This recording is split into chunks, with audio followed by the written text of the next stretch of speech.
Now, eugenics goes back, as I say, into the most ancient times. All kings and queens were mated up for their supposedly inherited traits as leaders and even as gods by the priesthoods who kept records of the traits, the physical and mental personality traits of offspring of these unions.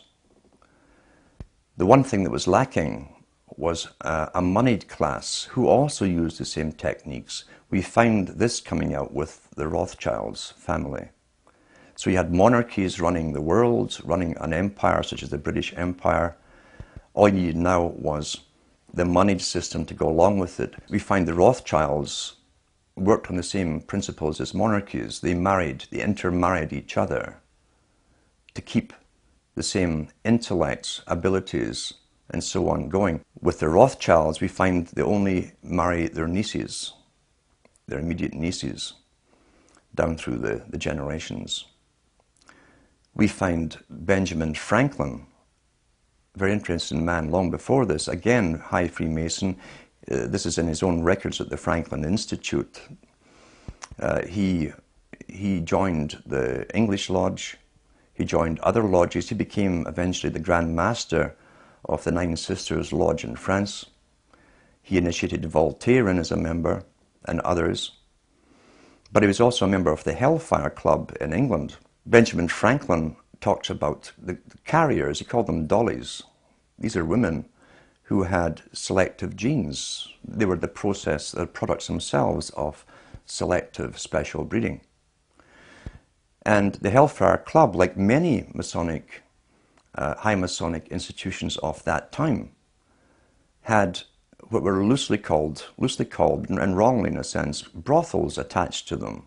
But it was also a cover because the special carriers, or dollies, and dollies, the term that Franklin himself coined, is still in use today. A dolly is a carrier, like something you carry luggage on or whatever.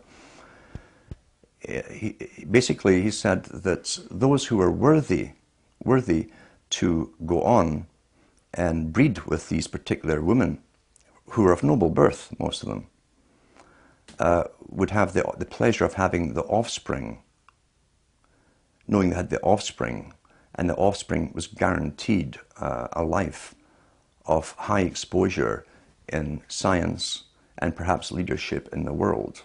Madame Bouvier was the one he was talking about initially at the Hellfire Club in High Wycombe, London. And Madame Bouvier's descendants still live. There's two of them in France today, and the other one was Jackie Kennedy. If you look at how politics is run, and you go into the writings of people like Lenin, for instance, Lenin said there are 1,000 directions and systems in which people could go and live under, but the public mustn't know that. He said it's important that the system that's created for them is accepted by the people, so that they think that it's the only system that could possibly work. And it's true. We're contained in a system of left and rights, supposedly the have-nots against the haves, or those who own the means of production against those who don't, the workers. And that's traditional Labour versus Tory, or Conservative versus Democrat. That's how the system is run. It keeps the public contained within a system of thinking that it must be one or the other, or a middle road in between, which they push. It never occurs to the general public that society has lived in the past under many different types of systems, and as Lenin said, it's important that the public don't know that the system they're born into was designed for them, and that it could be any different. They must think it's the only natural one that could have evolved in their lifetime. Therefore, you're contained within a restriction of parties. You vote in one party when you're sick of the last one, not because you want the new one in. It's because you're sick of the last one and what they've done to you. And once they've been corrupted and gone off in different tangents in ways where they never explained during the entire elections, had nothing to do with their election promises, you vote them out and get the next party in. And so we go on forever with this left-right paradigm. always think it's like a tennis match really, with the public in the middle. We're the ball, and we just simply go back and forth between left and right, left and right, left and right. Meanwhile, we're being shepherded all along in one direction, because politics is a tool of the elite to manage the public. That's all democracy, in fact, really is, a tool of the elite to contain the public, manage them, and guide them along a predetermined path that's outside of any kind of democracy. But if you take Bush, what he was sent in to do was to wait, and I believe this truly, he was to wait for 9/11 happening in 2001. 2001 happened, every country automatically went on board with the same agenda at the same time, which shows pre-planning.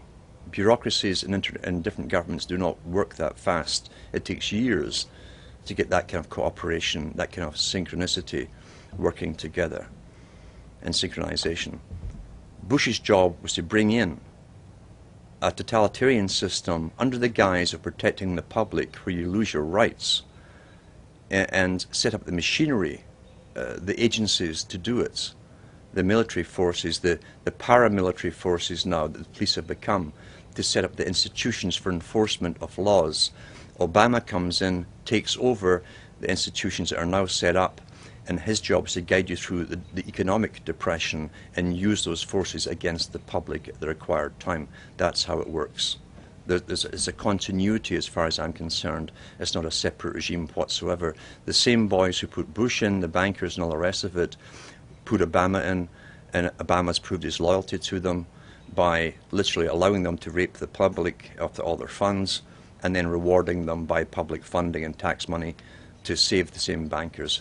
He's one of their own boys, but he now has the machinery in place that Bush set up to quell the coming riots that they say are going to come, and to manage the public into a brand new system of what they call not government but governance, international governance.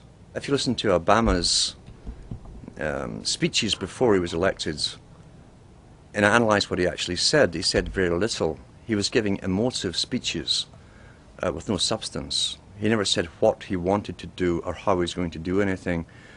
It was almost like a lead up to a movie that hadn't been made yet. Emotional talk of hope, but not saying how the hope would be transformed into realities.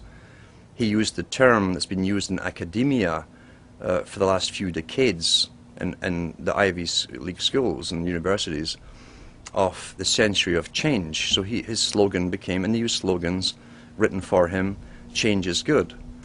Any idiot should ask the simple question, wait a minute, what change are you talking about? How can you be for change if you don't know what the change is going to be? It could be for your detriment.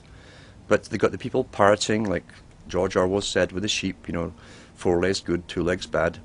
Change is good, and the people, his followers, start to repeat it, change is good. What kind of change are we talking about? The loss of sovereignty, the blending into an international institution, a world government system, a system where not only is America bankrupt and the most indebted nation on the planet for loaning money out to other countries, and policing the world, being the policeman of the world. Now Obama wants to lead the charge on sustainability, carbon taxes, by making America the example for the rest of the world to follow. He's asking everybody to sacrifice everything they have. That's what he means by change is good. He didn't dream up this plan. He is a member of the Council on Foreign Relations. Again, that comes from the Milner Group, the Cecil Rhodes Society, the Royal Institute for International Affairs, that planned world governments using Britain based as a model for the British Empire, now become the American Empire in a sense. And the changes here he's talking about is a new world of servitude, where you will serve the world state. And you'll also have to pay off all your debts along the way. Which is impossible as far as I'm concerned. You cannot ever pay the kind of debt America has incurred since World War II. It's impossible to pay back. Therefore, the changes he's talking about really is a New Deal. When you hear a New Deal mentioned by any president, and we got that from FDR, we got it from Bush, last Bush it was in, a New Deal. We're getting it from this administration. That's a legal admission from the leader of your country of a new system. A New Deal is literally a new system. The first system was the Constitution. You got an updated system with FDR as government became incredibly big and centralized. And now you've got a New Deal under the guise that change is good. Who planned the change? It wasn't the people who planned the change. Who will benefit will not be the people. It's the world of sustainability, Mr. Rockefeller, the population reduction plan. Those who will go into the future will be those who are necessary for the future's maintenance, and those who are simply obsolete, the useless eaters, will have to perish and die off. It's as simple as that. This generation today, the ones who are alive today, we are the generation that's going through the biggest changes in history, according to even Rockefeller himself, since the Industrial Revolution. It's the end of one phase of a long-term plan. And out of this comes a new world order. As they've said, Mr. Brown said, the Prime Minister of Great Britain, said at the G20 meeting recently, it's a new world order. A different order from the previous one, where people technically were working for themselves, would choose their own employment and so on. The New World Order is a planned system, a planned economy, a planned population.